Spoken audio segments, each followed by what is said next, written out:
네, 안녕하세요. 황문각 임용 국어교육 류은하입니다. 이번에는 교육과정을 읽는 눈이라고 해서 2022 개정 교육과정에서 강조점이 어디에 들어가 있는지, 그리고 어떤 과목이 새로 만들어지는지. 왜냐하면은 이제 내년부터는 2022 개정 교육과정에 따른 교과서가 학교에 뿌려지게 돼요. 물론 일부 학년이긴 하지만 뿌려지기 때문에 선생님들께서 올해 2022 개정 교육과정은 보셔야 됩니다. 그래서 2022 개정 교육과정을 제가 다른 교육청 선생님들 대상으로 연수했을 때 사용했던 자료들을 그대로 가지고 와서 좀 말씀을 드리려고 해요. 그래서 앞부분에는 2022 개정 교육과정 국어과 거를 볼 거고, 뒷부분에는 이제 아예 교육과정을 그럼 어떻게 공부를 해야 되느냐라고 하는 것을 좀 알려드리려고 해요. 이전에도 이제 비슷한 강좌를 찍긴 했었는데, 이제 수업을 진행을 하면서 교육과정이라고 하는 것이 이렇게 살을 붙여가면서 공부를 해야 되는구나, 이런 생각을 좀 더 하실 수 있게 설명을 덧붙여 봤으니까요. 이번 시간에 앞부분은 2022 개정 교육과정, 뒷부분은 교육과정을 읽는 눈, 이렇게 생각을 하시면 되겠습니다. 자, 2022 개정 교육과정에 이해해 보도록 하겠습니다. 2022 개정 교육과정은 아직 학교 현장에는 적용되지 않은 상황이지만 선생님들께서 정말 관심을 많이 가지고 있으세요. 그리고 2015 개정 교육과정에 비해서 2022 개정 교육과정은 패러다임이 변화한 것을 좀 느낄 수 있는 수준이다라고 보시면 되겠습니다. 이런 변화에 맞춰서 교실 환경도 변화할 것이기 때문에 선생님들께서 이 마음의 준비를 하셔야 돼요.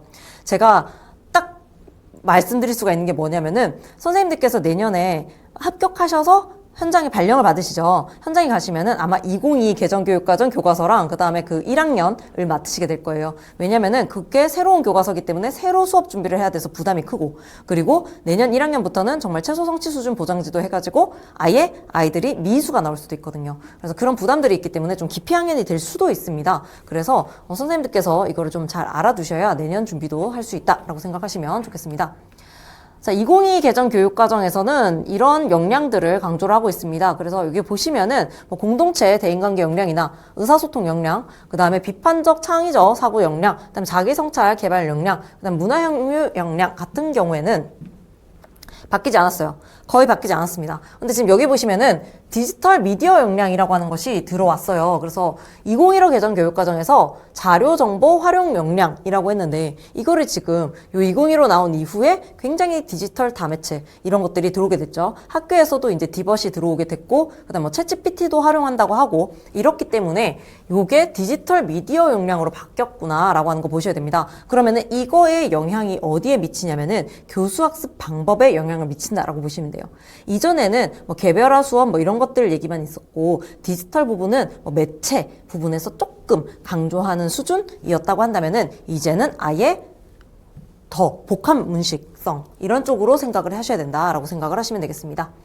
자, 그럼 이렇게 되어 있어요. 구조가 보시면은, 자, 성격 및 목표가 제시되어 있고, 그 다음에 여기 내용 체계 및 성취 기준 이렇게 되어 있는데, 핵심 아이디어 영역 이런 거는 선생님들께서 그렇게까지 잘 아실 필요는 없어요. 근데 보시면은 내용 요소가 어떻게 됐냐면, 지식과 이해, 그 다음에 과정과 기능, 그 다음에 가치와 태도 이렇게 되어 있거든요. 원래는 지식, 기능, 태도였잖아요. 그런데 이제 추가가 된 게 지식을 외우는 것뿐만이 아니라 어떻게 이해를 하고 이걸 설명하거나 글을 쓸 수 있어야 된다라는 차원으로 얘기를 하고 있는 거고요. 그 다음에 기능만 적혀 있는 것이 아니라 과정이 나와 있죠. 그래서 그것을 할 수 있느냐라고 하는 결과론적인 것뿐만이 아니라 어떻게 해서 이걸 하느냐라고 하는 과정적 차원도 우리가 봐야 된다라고 하는 얘기라고 할 수가 있겠습니다. 그 다음에 여기 가치와 태도 되어 있는데, 원래는 태도였죠. 근데 이제 이 태도라고 하는 것은 선생님들 기억하셔야 되는 게, 태도는 습관입니다.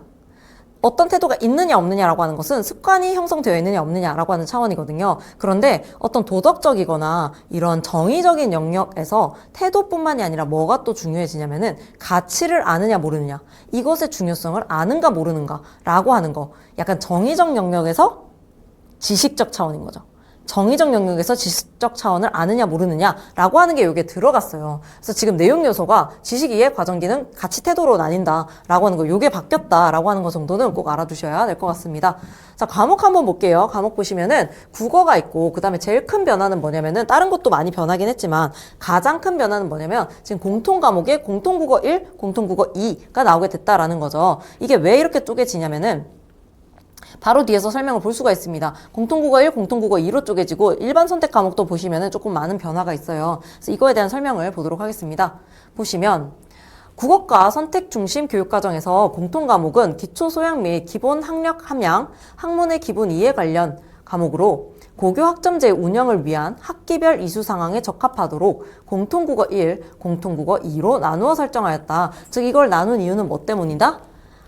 국어 과목이 학기 단위로 운영이 돼야 되기 때문에 얘를 쪼갰다라고 보시면 돼요. 그래서 과거에 국어 상이 있고 국어 하가 있었거든요. 그래서 상하로 나눠서 애들을 가르쳤었어요. 그것과 비슷하게 공통국어 1, 공통국어 2로 나와 있다라고 하는 건데, 과거에는 지금 뭐냐면은 요게 약간 차이가 생겨요. 뭐냐면은 과거에는 이게 미수, 이수라고 하는 개념 자체가 없었습니다. 아예 없었기 때문에 국어 상의 내용을 국어 하 가르쳐야 되는 2학기 시기에 좀 가르쳐도 되고, 국어 하의 내용을 끌어와서 국어 상 시기에 가르쳐도 되는 상황이었거든요. 그런데 지금 공통국어 1과 공통국어 2는 엄밀하게 따지면은 두 개 과목이에요.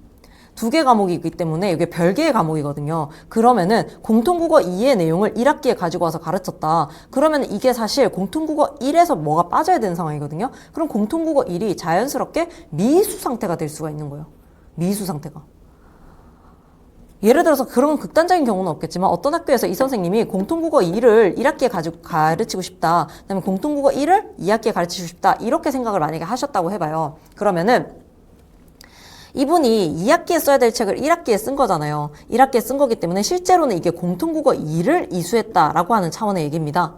그런데 나이스상으로 이게 기재할 때에는 교육과정 편성상 공통국어 1이 1학기에 편성이 되어 있을 거라고요. 그러면은 공통국어 2로 수업을 했는데 공통국어 1이 이수가 된 것처럼 되고, 공통국어 2로 되어 있지만 공통국어 1을 미수한 것처럼 돼버릴 수도 있고, 이런 상황이라는 거죠.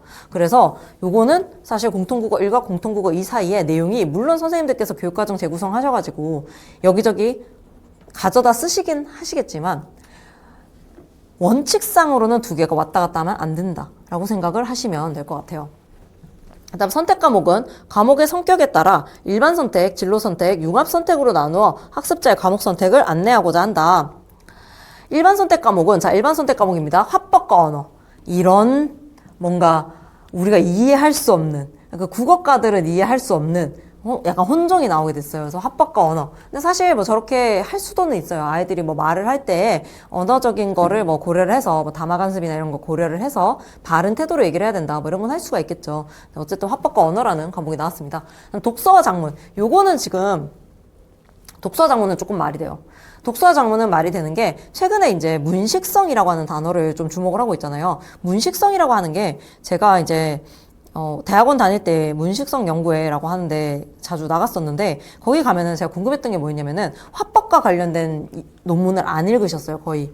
항상 이제 독서랑 작문과 관련된 논문만, 영어 논문만 읽지 화법과 관련된 영어 논문을 읽지를 않으셨었거든요. 근데 문식성이라고 하는 단어 자체가 독서를 하게 되면 자연스럽게 글쓰기 활동으로 이어지게 되고, 글쓰기 활동은 자연스럽게 독서를 바탕으로 하기 때문에 이 두 개가 긴밀한 관련성이 있다라고 해서 독서와 작문을 이제 복합적으로 생각을 하는 용어가 문식성인 거예요. 그래서 이제 요 과목이 나왔다고 생각은 할 수가 있거든요. 그래서 약간 문식성에 대한 인식을 반영을 했다라고 생각은 할 수가 있겠죠.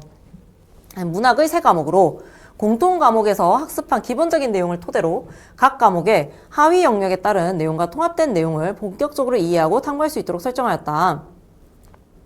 화법과 언어, 독서와 작문은 선행교육과정에서 시도되지 않았던 영역 간 조합으로 신설되었으면, 그렇죠. 이건 무슨 얘기냐면은 화법과 작문은 엮였었는데 지금 독서는 작문이랑 엮어본 적이 없어요.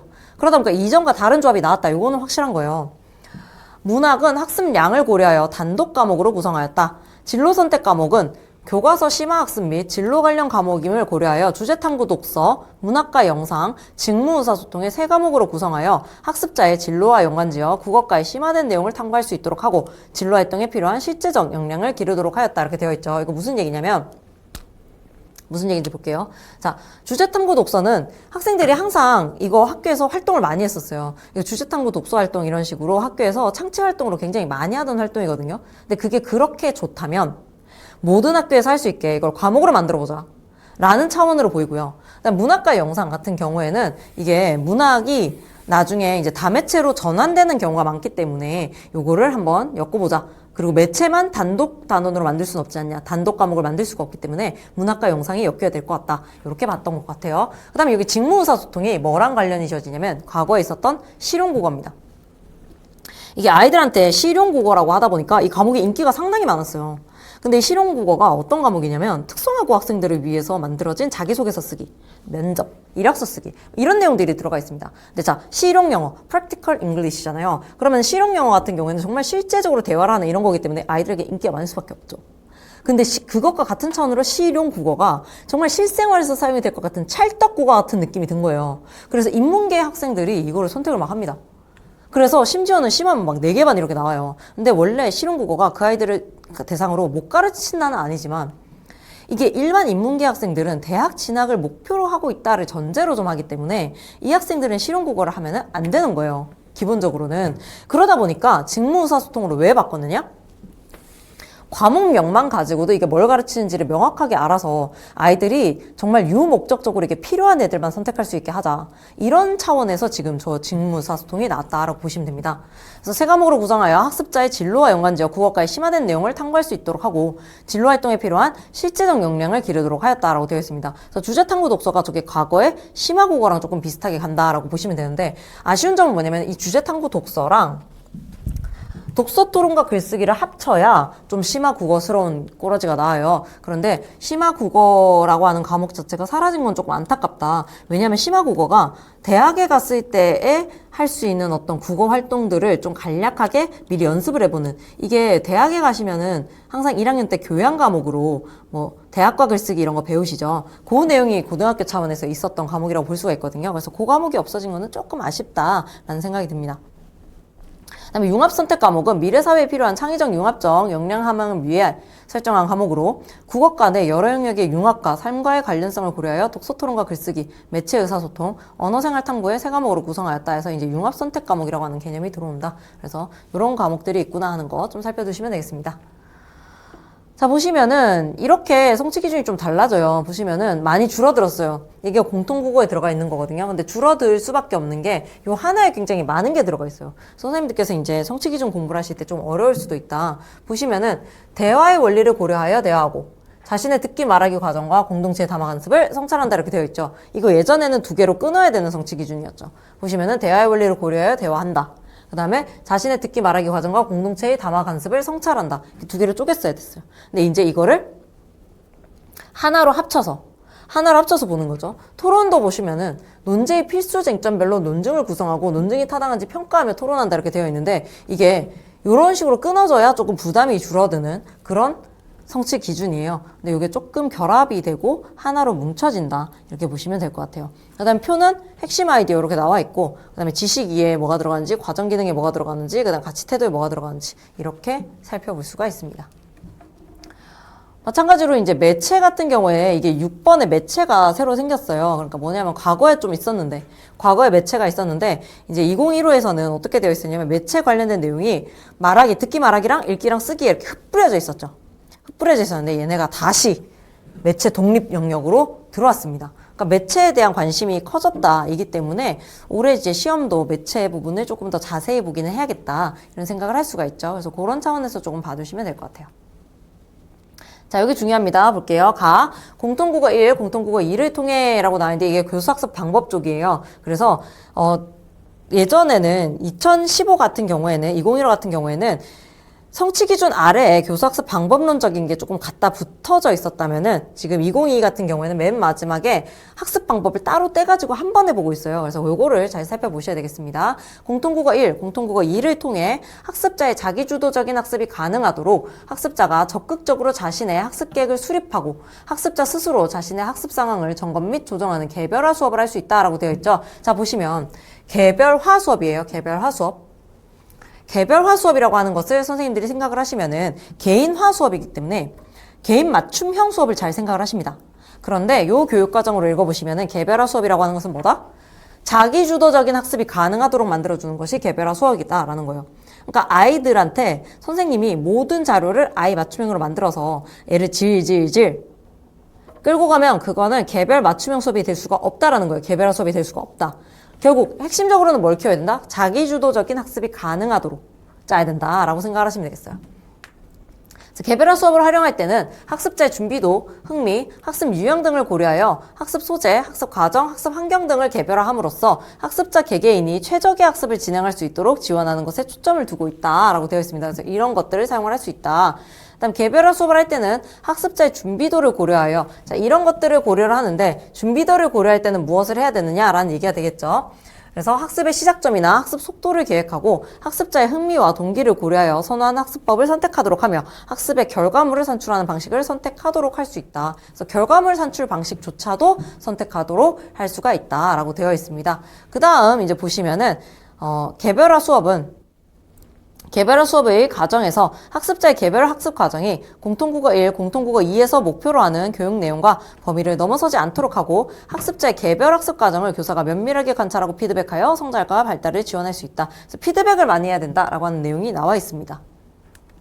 그다음 이제 두 번째는 어떤 학습 방법이냐? 프로젝트 기반의 수업이에요. 그래서 2015까지는 프로젝트 수업은 각 학교의 자율로 맡겨뒀습니다. 자율적으로 너네가 하고 싶으면 하고 아니면 말고 이런 느낌이었는데 이제는 이런 것을 정말 해야 된다라고 하는 것을 교과 차원에서도 강조를 하고 있는 거죠. 그래서 공통국어 1, 공통국어 2를 통해 학습자가 실생활과 연계된 국어 학습 경험을 하게 하고 학습한 내용을 자신의 언어 생활에 적용하는 역량을 갖추게 하며 학습자가 주도적으로 국어과 교수 학습에 참여하게 하기 위해서는 프로젝트 기반의 수업을 활용할 수 있다. 그러니까 목적이 무엇이냐? 학습자가 주도적으로 국어과 교수 학습에 참여하게 해야 된다. 그 다음에 지금 보면은 자신의 언어 생활에 적용하는 역량을 갖춰야 된다. 무엇을? 학습한 내용, 학습 경험을 자신의 언어 생활에 적용하는 역량을 갖추게 하려면 뭘 해야 된다? 프로젝트 수업을 해야 된다. 이런 얘기를 하는 거죠. 그래서 프로젝트 수업을 활용할 때는 학습자의 언어 생활과 관련한 실제적인 맥락을 고려하여 학습자에게 보다 유의미한 학습 주제나 탐구 문제를 선정하고 선정 과정에 학습자가 직접 참여할 수 있다라고 되어 있습니다. 그래서 주제 선정부터도 아이들이 할 수 있다. 그다음 두 번째, 프로젝트 수행 과정에서 학습자가 스스로 문제의식을 가지고 언어 생활과 관련한 문제를 탐구하도록 하고 조사 및 연구, 발표 및 공유, 평가에 이르는 전 과정에 적극적으로 참여하는 것에 초점을 둔다라고 되어 있습니다. 그래서 이 프로젝트 수행이라고 하는 것은 무엇이 중요하냐? 주제를 잘 정하고 스스로 문제의식을 가지고 그다음에 이러한 것들을 문제를 탐구하도록 하는 데 있어서 조사 및 연구, 발표 및 공유, 평가라고 하는 단계를 거쳐야 된다라고 하는 얘기를 한 거죠. 단계성이에요. 그다음에 프로젝트 수업을 구성할 때는 학습자의 개인별 활동과 협력적인 문제 해결 활동을 조화롭게 구성하고 프로젝트 수행 과정에서 적극적인 피드백을 통해 교사와 동료가 조력자의 역할을 할 수 있도록 한다. 자, 조력자의 역할에 중요하게 생각을 해보시면 조력자의 역할이라고 하는 게 들어온 거예요. 그럼 이건 뭐냐? 사회구성주의죠. 뭔가 여기는 근접발달 영역 같은 것들을 생각하는 부분이 들어왔구나라고 생각하시면 됩니다. 그래서 프로젝트 기반의 수업을 우리가 해야 되는구나 라고 하는 거 기억을 하시고요. 그 다음에 이게 아까 디지털 미디어 역량이죠. 공통국어 1, 공통국어 2의 수업 환경 및 학습자의 실제적인 언어 사용 환경을 고려하여 온, 오프라인 연계 수업 및 디지털 도구를 적극적으로 활용할 수 있다. 공통국어 1, 2에서 온, 오프라인 연계 수업이나 디지털 도구를 활용할 때는 학습자의 발달 수준에 따른 디지털 기기를 활용 능력을 고려하고 학습을 효과적으로 지원할 수 있는 온라인 수업 및 디지털 도구 활용을 계획한다. 공통국어 1, 공통국어 2 수업에서 학습자의 언어활동 과정과 결과를 공유 문서나 온라인 플랫폼을 활용하여 실시간으로 공유하고 이를 교사나 동료와 상호 피드백하면서 학습을 개선할 수 있도록 한다. 그러니까 교사만 하는 게 아니고 이제 누구도 동료도 할 수가 있다. 이렇게 보시면 되겠죠. 그다음 마지막으로 학습자가 실제 언어 생활에서 디지털 도구를 사용하는 맥락을 고려하여 필요한 디지털 도구를 자기 선택적으로 활용하도록 하되 디지털 도구의 활용 과정에서 지켜야 하는 디지털 윤리의식을 함양할 수가 있다. 그래서 윤리의식까지 들어가 있는 모습을 볼 수가 있습니다. 자, 그다음 이게 선생님들한테 제일 중요할 수 있는데요. 공통국어 1, 공통국어 2의 최소 성취 수준을 설정하고 이를 근거로 최소 성취 수준을 보장하는 지도가 이루어질 수가 있습니다. 근데 이 최소 성취 수준이 뭐냐 하면은 고교 학점제가 도입이 되기 때문에 학생들은 이 수업을 학점처럼 이수를 해야 됩니다. 그럼 이수의 기준이 있어야 되거든요. 이수의 기준이 뭐냐면은 출결이 3분의 2 이상, 그 다음에 학업 성취가 40% 이상이에요. 둘 중에 하나라도 안 되면은 이 최소 성취 수준 보장지도 대상이 됩니다. 그래서 추후 지도, 나중에 지도를 하기 때문에 방과 후에 하거나 겨울방학에 하거나 여름방학에 하거나 이런 식으로 이제 지도를 해야 되는 상황이다라고 보시면 되겠죠. 학기 초에 진단평가를 실시하여 최소 성취 수준에 도달하기 어려울 것으로 예상되는 학습자를 사전에 파악하고 교수학습 과정에서도 상시 형성평가를 실시하여 최소 성취 수준에 도달하기 어려울 것으로 예상되는 학습자에 대해서는 방과 후 지도, 보충과제 부여, 학습 멘토리 등을 활용하여 보충지도를 실시한다. 진단평가나 형성평가 외에도 대화, 면담, 학습일지 등 교사와 학생 간의 적극적인 상호작용이 이루어질 수 있는 교수, 학습 방법을 활용하여 교사가 일방적으로 피드백을 제공하기보다는 학습자가 주도적으로 자신의 학습을 개선하고자 하는 동기가 형성될 수 있도록 한다라고 되어 있습니다.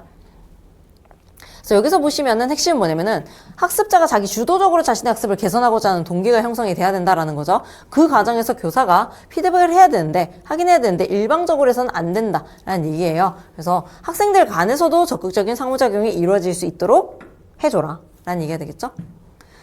네 번째, 공통국어 1, 공통국어 2의 최소 성취 수준에 도달하지 못한 학습자에 대해서는 보충지도 프로그램을 운영하여 학습자가 최소 성취 수준에 도달할 수 있도록 적극적으로 지원한다. 그래서 이게 내년에 올 미래예요.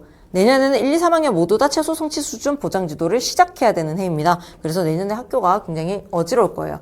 근데 문제는 뭐냐면은 최소 성취 수준을 가르는, 변별하는 기준 자체가 학교 안에서 출석률 3분의 2는 정해져 있는데, 그 다음 학업 성취 수준 40%도 정해져 있어요. 그런데 이 40%를 어떻게 만들 것인가 라고 하는 거는 학교 차원에서 해결을 해야 될 부분입니다. 그래서 뭐 수행평가를 막 엄청 때린다 이렇게 하더라도 학교 자율적으로 하겠다라고 한다면 인정을 해줘야 되는 상황이다 라고 보시면 되겠습니다. 다음으로 이제 화법과 언어예요. 각 과목에 내용들은 많지만 각 과목의 소개글 정도만 읽고 어떤 과목인지를 보고 넘어가 보도록 하겠습니다. 이 과목은 화법이 다양한 의사소통 맥락에서 주로 음성 언어를 매개로 한 사고의 과정이자 사회적 실천이고, 문법이 의사소통의 기저에 있는 운영규칙이나 원리로서 의사소통의 의미 구성, 맥락 형성, 점검 조정의 자원으로 기능하는 점에서 내용상 연관성을 가진다. 특히 공적이고 격식적인 음성언어 의사소통 과정에서 정제되고 구조화된 언어의 선택과 사용이 중요한 점, 및 오늘날 매체 환경을 비롯한 언어 생활에서 음성 언어와 문자 언어가 복합적으로 쓰이는 점을 적극적으로 반영하여 화법과 문법을 연계하여 학습할 수 있도록 하였다. 그러니까 나름 읽어보면 이유는 있어요. 이런 사회적인 변화가 있기 때문에 반영해서 화법과 언어를 만들었다라는 얘기를 하는 거죠. 독서와 작문은 무엇이냐? 이 과목은 독서와 작문이 문자 언어에 기반을 둔 문어 의사소통 행위로서 의미를 구성하는 과정에서 인지적으로 문제를 해결하는 행위이자 사회문화적 맥락 속에서 소통하는 행위라는 공통점을 바탕으로 독서와 작문을 통합한 과목이다. 또한 독서의 과정에서 작문이 깊이 있는 독해를 촉진할 수 있고, 작문의 과정에서 독서를 통해 내용을 풍부하게 생성할 수 있다는 점에서 독서와 작문은 밀접하게 연결될 수 있다. 나아가 독서와 작문의 과정에서 독자와 필자의 역할을 바꾸어 경험함으로써 문어 의사소통의 기능 및 전략을 효과적으로 학습할 수 있다. 여기 지금 문어 의사소통 동그라미에 보시면 이게 성취 기준 첫 번째에 들어가요. 문어 의사소통 특징. 그래서 이게 과거에는 구두 언어성은 듣기 말하기에서 나왔었죠. 그런데 지금 여기에서 문어 의사소통에 대해서 나오기 때문에 아이들이 조금 더 깊이 있게 공부를 해야 된다라고 생각하시면 되겠습니다. 또한 이 과목은 오늘날의 매체 환경에서 문어 의사소통이 문자 언어에 해당하지 않고 복합 양식적인 특징을 가지면서 시각 언어로 확장되고 있음에 주목하여 글뿐만 아니라 매체 자료를 수용하고 생산하는 데에도 관심을 둔다. 나아가 한 편의 글이나 책을 깊게 읽는 것 외에도 다양한 정보를 수집, 분석, 통합, 평가하면서 독자가 주체적으로 의미를 재구성하고 이를 작문에도 활용하는 것을 강조함으로써 다문서 환경에서 독서와 작문을 연계하여 학습할 수 있도록 하였다라고 되어 있습니다. 그래서 이런 다문서 환경 같은 것들도 지금 기출에서 중요하게 다뤘기 때문에 잘 봐두셔야 되겠죠. 자, 주제탐구 독서나 문학과 영상이나 이런 것들은 선생님들께서 한번 살펴보시면 좋을 것 같아요. 그래서 이렇게 가져왔는데 거의 교육과정의 어떤 성취 기준 제시 틀은 비슷해요. 틀은 비슷한데 과목 특성이 좀 독특해졌다라고 보시면 됩니다. 특히 이제 문학과 영상 같은 경우에는 우리가 문학 선생님, 국어 선생님인지 아니면은 이공계 이렇게 영상을 만들어야 되는, 이공계라기보다는 예체능계죠. 예체능계 선생이냐라고 하는 생각을 좀 할 수는 있을 것 같아요. 그래서 요거는 한번 교과서도 어떻게 나오는지 한번 봐야 되겠다라고 생각이 듭니다. 그다음 직무의사소통 보시면은 이렇게 직무수행 과정에서 발생하는 의사소통 문제랑 대인관계 갈등 이런 것들이 나오죠. 그래서 요거는 직무를 수행할 때의 의사소통만을 거의 다룬다라고 생각을 하시면 되겠습니다. 그래서 과거에 실용국어가 담당하고 있었던 영역이다. 독서토론과 글쓰기도 아까 주제탐구 독서랑 비슷할 것 같고요. 매체 의사소통, 매체가 아예 뜯어져 나왔죠. 그래서 매체 보시면은 영화, 게임, 웹툰, 소셜미디어, 온라인 동영상 플랫폼 해서 되게 다양하게 제시를 하려고 하고 있어요. 그런데 이게 실제로 교과서가 어떻게 나오고 선생님들이 어떻게 가르치실지, 교과서는 약간 내팽개쳐두고 다른 걸 이제 공부를 할지 이런 것들을 이제 살펴봐야 되지 않겠나 싶습니다. 우리는 어쨌든 국어교사이기 때문에 본질적으로 국어 과목에 맞는 것들을 좀 봐야 된다고 생각을 해요. 그런 차원에서는 이 매체 의사소통을 우리가 어떻게 접근을 할 거냐, 국어적인 차원으로 접근을 해야 되겠다. 언어 표현적인 장면으로 어떤 과목으로 접근을 해야 되겠다. 이렇게 생각을 하시면 되겠습니다. 이렇게 됐어요. 그래서 두 번째 파트, 알수록 재미있는 교육과정 문서 공부법 한번 보도록 하겠습니다. 그래서 2015 개정 교육과정으로 바뀌면서 2012 개정 교육과정에 비해 크게 달라진 점은 성취기준 해설이 일부만 제공되는 점입니다. 그러면서 이제 다들 개론서를 좀 읽게 된 거예요. 왜냐면은 그 과거에는 모든 성취기준의 해설이 있었기 때문에 그거를 거의 다 막 외워서 가서 답안으로 썼어야 되는 상황이었거든요. 근데 지금 그런 상황은 아니다. 그 결과 교육과정 문서는 마치 암호 해동문처럼 느껴질 때도 있습니다. 그러나 교육과정 문서를 꼼꼼히 공부하는 것은 선생님들께서 현직에 나가셨을 때 도움이 되기 때문에 공부법에 대해서 알아보도록 하겠습니다. 자, 2022 개정 독서와 작문 성취 기준이에요. 보시면 4번이죠. 12-4. 글의 내용이나 관점 표현하기. 필자의 의도나 사회문화적 이념을 평가하며 읽는다라고 되어 있습니다. 언젠가 읽어보신 성취 기준인가요? 읽어보신 성취 기준이라고 하시면은 성취 기준 학습이 조금 되어 있으신 거예요. 왜냐면 얘가 1호에도 있었고 09에도 있었고 07에도 있습니다. 비슷하게. 그런데 지금 우리가 뭐 때문에 좀 낯설게 느끼냐면 여기 사회문화적 이념을 평가하라고 했다. 근데 저거를 내가 좀 못하겠다 이런 생각을 하는 거죠. 그 다음에 성취 기준 해설을 제공하고 있지 않아서 저기서 말하는 사회문화적 이념을 평가하면서 읽는다는 게 어떤 것인지가 정확하게 드러나 있지가 않다라는 거죠. 그래서 그런 것들은 좀 잘 보셔야 돼요. 그럼 이제 요거를 어떻게 공부를 해야 되느냐. 역으로 타고 내려가셔야 돼요. 2015를 보면은 2015 독서에 이 내용이 나와 있습니다. 보시면 독서의 방법에 나와 있는데 독서의 방법 성취 기준은 글을 읽으면서 내용을 파악하고 추론하고 비판하고 창의적인 대안을 떠올리는 능력에 중점을 두어 설명하였다라고 되어 있는데 여기 지금 뭐냐면은 감상하고가 빠졌죠. 감상하고는 비판하고에 넣어서 보는 경우도 있습니다. 글의 중심 내용을 파악하고 겉으로 드러나지 않은 내용을 추론하는 수준에서 나아가 필자의 가치관이나 글의 배경이 되는 사회문화적 이념을 비판하고 이게 또 나오죠. 필자의 관점에 대한 대안이나 문제 해결 방법을 떠올리고 논리적으로 재구성하는 데 주안점을 둔다라고 되어 있습니다. 그럼 이제 요게 2015의 성취 기준이에요. 보시면 아예 비슷해요. 보면은 글에 드러난 관점이나 내용이죠. 여기는 글의 내용이나 관점 이렇게 되어 있죠. 그래서 거의 비슷하다라고 보시면 됩니다. 근데 여기 필자의 숨겨진 의도나 사회문화적 이념을 비판하며 읽는다 이렇게 되어 있죠. 그럼 얘는 성취 기준이 있느냐? 얘도 없어요. 얘도 없어서 요거 하나 있습니다. 글을 비판적으로 읽을 때에는 글이 작성된 맥락에 의해 글의 내용이나 형식, 표현 방법, 자료 등의 강조나 과장, 축소나 생략, 편집이나 왜곡 등이 있을 수 있음을 인식하고 다양한 글을 종합적으로 읽는 가운데 비판적 독해 능력이 신장될 수 있다 이렇게 되어 있습니다.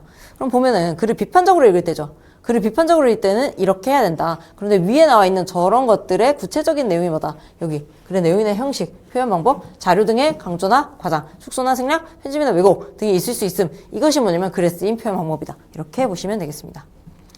그런데 과거로 또 넘어오다 보면은 비슷비슷한 게 나와요. 지금 동일한 화제를 다룬 여러 글을 읽으며 관점과 형식의 차이를 파악한다라고 나와 있는데 여기에 내용이나 형식 또는 아까 봤던 거 관점 부분 찾으셔가지고 여기랑 연결이 되는 거죠. 관점과 형식 부분이 비슷하다. 그 다음 해설 보시면은 9902-06이죠. 이 성취 기준은 여러 편의 글을 비교하며 읽으면서 관점이나 형식의 차이를 파악하여 글을 폭넓고 깊게 읽는 경험을 하도록 하기 위해 설정하였다. 동일한 화제의 여러 글을 설정하여 동시에 비교하여 읽을 수도 있고 하나의 글을 읽으면서 그와 유사한 주제나 글감을 더 찾아 읽음으로써 자신이 읽은 글이 관점이나 형식 면에서 어떤 특성을 가지고 있는지 깊이 있게 이해할 수도 있다. 어떤 관점이나 표현 형식이 더 타당한지 평가하면서 비판적으로 읽는 데에 그치지 말고 유사한 화제에 여러 가지 글이 지니는 각각의 특성과 효과를 이해하고 창의적으로 감상하며 읽는 데 초점을 둔다 되어 있습니다. 그래서 이건 왜 가져왔냐면 여기 표현 방법 부분이죠. 표현 방법의 차이를 이제 보려고 했었을 때 요 아래쪽에 내려와서 이런 것들을 자세히 이제 살펴볼 수가 있다라는 거죠. 여기 보시면은 어떤 것들 요 아래쪽을 한번 더 볼게요. 보시면 여기 표현 방법 표현 방법에 앞서서 여기는 어디서 뭘 보셔야 되냐면 여기 관점이나 내용에 해당하겠네요. 제가 표현 방법이라고 잘못 말씀드렸는데 관점이나 내용 그 다음에 형식 부분에 이 표현 방법이 들어가는 거예요. 형식과 표현 방법. 그래서 이런 것들을 힌트를 얻을 수 있는 게 성취 기준 해설이다 라고 생각을 하시고 보시면 되겠습니다. 근데 완전히 일치하진 않죠. 완전히 일치하진 않는데 이걸 찾으셔야 되는 거예요. 그래서 한글 파일로 다운을 받으셔가지고 이거를 이제 볼 때 저런 거 뭐 이념이나 이런 것을 사회문화적 이념이나 이런 걸 검색을 하시면 돼요. 근데 문제는 뭐냐면 선생님들께서 지금 보실 때 관점이나 내용, 글에 쓰인 표현 방법, 필자의 숨겨진 의도 이 정도는 정확하게 아실 수 있지 않나요? 이 정도는 제가 보기에는 선생님들 대부분 잘 아실 것 같아요. 그럼 이 성취 기준 볼 때 선생님들이 이해가 안 되시는 부분은 어디일까요? 제가 생각하기엔 여기에요. 사회문화적 이념을 비판하면서 읽으라고 하는데 저거를 어떻게 가르쳐야 될 것인가? 이게 성취 기준 해설에서 잘 드러나 있지가 않으면, 교육과정만으로 해결이 되지가 않으면은 뭐가 문제가 되냐면 교과서는 만들어질 거예요. 교과서는 만들어지는데 이게 교과서에서 정확하게 안내가 되지 않을 가능성이 있습니다. 그랬을 때에는 우리가 어떻게 해야 되느냐? 이걸 이제 고민을 해야 되는 상황입니다. 그런데 이제 잘 찾아봐도 지금 요거 똑같은 거거든요. 이해 06인데 관점과 형식의 차이를 파악하며 읽기를 지도할 때는 다양한 글을 폭넓게 읽고 서로 비교하면서 읽는 활동을 강조한다. 어떤 쟁점에 대해 찬성의 입장에서 쓰인 글이 있는가 하면 반대 입장에서 쓰인 글이 있다. 또 어떤 주장이나 의견을 상대방에서 설득하려는 목적으로 쓰인 글이라고 할지라도 논설문 형식으로 쓰인 글이 있을 수도 있고 광고문이나 편지글로 쓰이는 것도 있다. 그러니까 앞에서 여기 나와 있었던 요 형식 부분이 요렇게 구체화가 되는 거죠. 논설문이나 광고문으로 쓰이는 경우도 있다라고 하는 거. 그 다음에 글이란 동일한 화제에 대해 쓰여도 서로 다른 관점에서 쓰일 수 있고 다양한 유형이나 종류로 표현될 수 있으므로 글을 읽을 때에는 관점이나 입장, 형식 등을 고려하여 서로 관련성 있는 글을 폭넓게 읽음으로써 균형 있는 시각을 가지는 것이 중요함을 강조한다. 그러니까 요거를 가르칠 때는 어떻게 써요? 다양한 글을 종합적으로 읽으면서 비판적 독해 능력을 키워야 된다. 그래서 상호 텍스트적인 관점에서 읽어야 된다. 라고 하는 내용이 있구나. 인 거예요. 근데 요걸 가지고도 해결이 안 되는 게 뭐다? 사회문화적 이념이죠. 근데 아무리 찾아도 안 나와요. 아무리 찾아도 안 나오고 요거는 이제 필자의 생각이에요. 이거. 필자의 숨겨진 의도인데 필자의 숨겨진 의도 해가지고 찾았을 때 이제 얘가 가장 비슷하게 나온 거죠. 그래서 보시면은 여기 필자의 관점이나 생각 이런 것들 나와 있고 사회가 안고 있는 문제들에 대한 해결의 실마리. 그래서 요 성취 기준이 지금 뭐가 들어간다? 비판적 독해랑 창의적 독해죠. 얘 지금 보시면은 삶의 문제에 대한 해결 방안이나 필자의 생각에 대한 대안이기 때문에 창의적 독해예요. 아래쪽에 보시면 비판적, 창의적 이렇게 나와 있죠. 그래서 요런 차원이구나. 근데 여전히 해결이 안 되는 게 뭐다? 여전히 해결이 안 되는 게 사회문화적 이념이죠. 사회문화적 이념이 해결이 되지 않는다. 그래서 이게 2015에서는 글을 비판적으로 읽을 때는 글이 작성된 맥락에 의해 글의 내용이나 형식, 표현 방법, 자료 등 이렇게 정도는 되는데 그러니까 저기 나와 있는 강조나 과장 저런 것들이 표현 방법 쪽에 들어갈 수는 있는데 여전히 사회문화적 이념은 해결이 되지 않아요. 근데 요게 답이 있어요. 답을 제가 찾았거든요. 답을 어디서 찾았느냐? 얘 아니고 얘는 지금 표현 방식 부분이라서 2012에도 이렇게 표현의 효과를 평가한다 부분이 있다. 근데 계속해서 해결이 안 되는 게 사회문화적 이념이다. 그러면 이걸 선생님들이 의지를 가지시고 끝까지 찾으셔야 돼요. 이 의지를 갖고 끝까지 찾아내셔야 되거든요. 어디에 있느냐? 07. 요 07 해설입니다. 07 해설인데 보시면은 07 해설의 독서 파트에 필자의 가치관이나 글의 배경이 되는 사회문화적 이념을 비판한다라고 되어 있거든요. 필자의 가치관이나 글의 배경이 되는 사회문화적 이념이죠. 앞에 보시면은 글에 드러난 관점이나 내용, 글에 쓰인 표현 방법, 필자의 숨겨진 의도나 사회문화적 이념이죠. 필자가 가치관을 숨겨놓고 사회문화적 이념을 숨겨놨는데 그걸 비판해야 된다에 대한 내용이 이렇게 나와 있습니다. 이거 제가 어떻게 찾은 거냐면은 07 해설지를 제가 07부터 시작해서 여는 게 아니라 2를 공부한다 이러면은 2에 성취 기준이 없는 애를 1호에서 찾아보고 1호에 없으면은 1, 2로 넘어가고 1, 2에 없으면 09로 넘어가고 그 다음에 없으면 07로 넘어가거든요. 근데 요거 지금 0907 똑같이 들어가 있는 겁니다. 0907. 그러니까 지금 이게 이 이념이라고 하는 게 1, 2에서 빠지고요. 1, 2에서는 해당 성취 기준이 없어요. 이념을 다루는 성취 기준이 빠졌고 1호 2에 들어와 있고 07, 09에서 다룬 바가 있는 성취 기준이에요. 그러니까 중간에 끊어진 맥을 이렇게 찾아내셔야 된다라는 거죠. 그래서 선생님들께서 파일을 다운받으셔가지고 2022에서 해설이 없는 애들은 앞에서 다 복원을 시켜서 살펴보셔야 돼요. 그럼 어떤 내용이 사회문화적 이념이냐라고 해서 보시면은 이 내용은 글에 직접적으로 나타나거나 잠재적으로 나타나는 필자의 가치관을 비판하고 글의 배경이 되는 사회문화적 이념을 비판하는 능력을 길러줄 것을 의도하고 있다.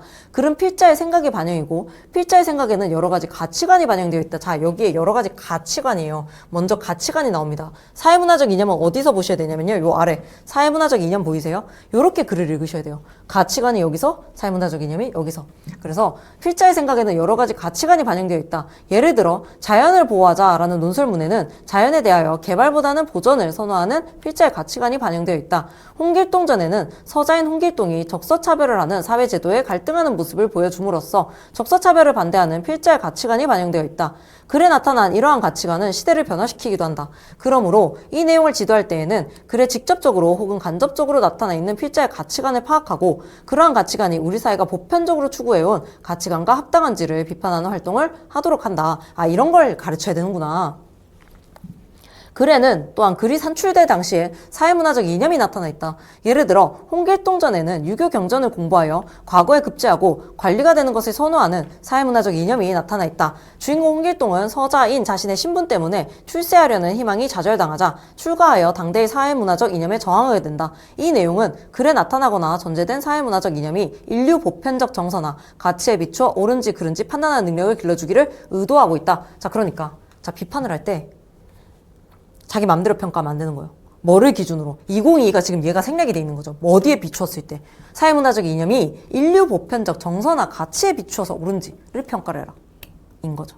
그래서 이런 것들을 복원을 시켜서 공부를 하셔야 된다라고 생각을 하시면 되겠습니다. 그래서 여기까지가 지금 교육과정을 어떻게 읽을 것인가 라고 하는 것을 살폈는데요. 앞쪽에서는 지금 2022 개정 교육과정에 대해서 제가 소개를 좀 간략하게 해드렸고 진로 선택 과목이나 융합 선택 과목 부분은 제가 자세히 읽어드리지는 않았어요. 그런데 그 부분도 선생님들께서 조금 살펴보실 필요는 있다. 일반 선택 과목까지는 제가 좀 다 읽어드렸습니다. 그 다음에 이제 뒤쪽에는 교육과정 공부를 어떻게 할 거냐라고 하는 건데 2022 개정 교육과정을 읽게 하셔야 돼요. 그런데 2022랑 2015랑 둘 다 문제점은 뭐냐면은 모든 성취 기준에 해설이 붙어 있는 것이 아니다. 그렇기 때문에 우리가 이 성취 기준을 어떻게 가르칠 것이냐에 대한 힌트가 좀 부족한 상황이다. 그럼 이 부족한 힌트를 어디에서 복원을 시킬 거냐라고 했었을 때 어디서 복원을 시킨다?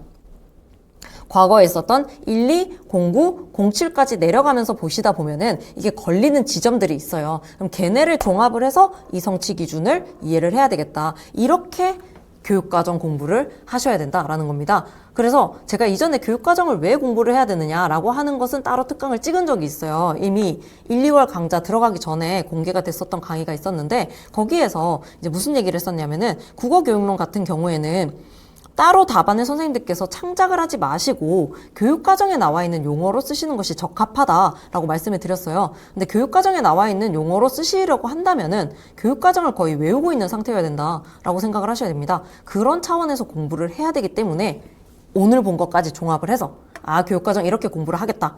라고 생각을 하시고 선생님들께서 스스로 공부를 하시면 되고요. 만약에 나 혼자 이렇게 공부를 하기는 좀 어려울 것 같다 라는 생각이 드시면은 3, 4월에 방문각에서 제가 지금 교육과정이랑 그 다음에 개론서 같이 읽는 수업을 하고 있습니다. 할 예정이에요. 그래서 그 반에서 요 교육과정들 부족한 부분을 제가 다 채워가지고 같이 읽는 거를 할 겁니다. 그래서 혼자 공부하기가 좀 어렵겠다 싶으시면은 3, 4월 반 빠르게라도 들으시면은 교육과정을 보는 눈이 확실히 길러지실 거라고 생각을 합니다. 그래서 강의실에서 뵐 수 있으면 더욱 좋겠고요.